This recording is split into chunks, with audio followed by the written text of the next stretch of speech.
Bentrovati a tutti. Sono Maria Pia Vallo, docente di economia aziendale qui al Barbarigo da 30 anni e sono anche la referente di questo indirizzo.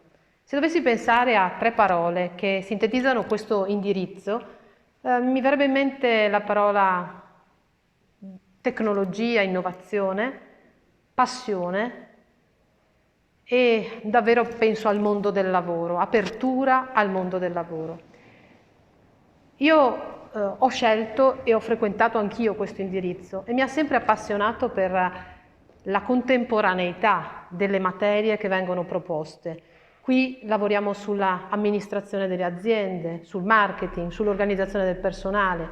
Siamo un indirizzo che prepara l'apertura al mondo. 2 lingue, inglese e spagnolo, ormai apertura fondamentale per poter operare nel mondo commerciale. Qui si lavora molto con informatica, web, qualcosa che quindi aiuta davvero ad essere pronti al mondo del lavoro. Ma quello che è importante è la passione che possiamo mettere, prendere, acquisire, gustare nel momento in cui ci avviciniamo a delle materie importanti, economia, diritto, apertura quindi al mondo economico aziendale.